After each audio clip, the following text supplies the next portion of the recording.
राधे राधे मित्रों। इस संसार में कोई भी आत्मा इतनी पतित नहीं होती कि भगवान की करुणा उसे अपनाने से इनकार कर दे।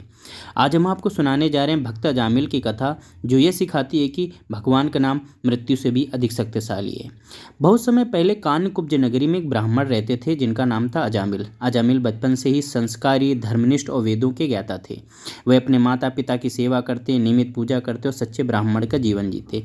एक दिन वन से लौटते समय अजामिल ने एक वेश्या और उसके साथी को अनैतिक व्यवहार करते देखा। वह दृश्य उसके मन में उतर गया विष की तरह, और अजामिल का मन भटकने लगा। वह अपने धर्म से दूर होता चला गया। अजामिल ने अपने माता पिता को छोड़ दिया, पत्नी को त्याग दिया और उसी वेश्या के साथ जीवन व्यापन के लिए चला गया। वह चोरी, छल, जुआ और पापकर्म सब करने लगा, जिससे उसका जीविकोपार्जन हो सके। जो कभी वेदों का ज्ञाता था, अब वह अधर्म का मार्ग अपना चुका था। समय बीतता गया। वृद्धावस्था में अजामिल के कई पुत्र हुए, और जिनमें से उसको सबसे प्यारा था छोटा पुत्र, जिसका नाम उसने नारायण रखा। नारायण नाम रखते वक्त उसने ये कभी नहीं सोचा कि ये नारायण नाम भगवान का है, लेकिन वह नारायण नारायण कहकर अपने पुत्र को पुकारता रहता। ऐसे मार्ग पर चल चुका था कि उसे ये भी नहीं पता था कि नारायण नाम भगवान विष्णु का है, लेकिन फिर भी वह नारायण नारायण अपने छोटे वाले पुत्र को पुकारता रहता था, और दिन रात वो नारायण नारायण का जाप करता रहता था। भगवान समझ के नहीं, वह अपने छोटे का बेटे का नाम लेता रहता था। एक दिन अजामिल मृत्यु शैया पर पड़ा था। अचानक भयानक रूप वाले यमदूत वहां प्रकट हुए। उनके काले चेहरे, भयावह नेत्र और कठोर स्वर देखकर अजामिल कांप उठा। डर के मारे अजामिल ने अपने पुत्र को पुकारा, नारायण नारायण।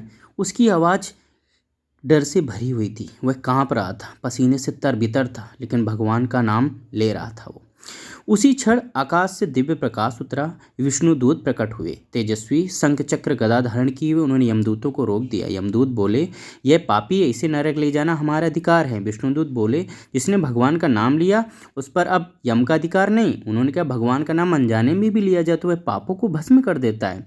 यमदूत लौट गए। अजामिल जीवित बच गया। उसका हृदय पश्चाताप से भर गया। वह समझ गया भगवान ने उसे एक और अवसर दिया है, कुछ अच्छा करने के लिए और बीती हुई जिंदगी को फिर से सही करने के लिए। अजामिल ने सब कुछ त्याग दिया। वह हरिद्वार गया, गंगा तट पर रहने लगा, निरंतर भगवान नारायण का नाम जप करने लगा। अब वह सच्चा भक्त बन गया था। अब वह नारायण नाम अपने बेटे का समझ के नहीं, भगवान का समझ के ले रहा था।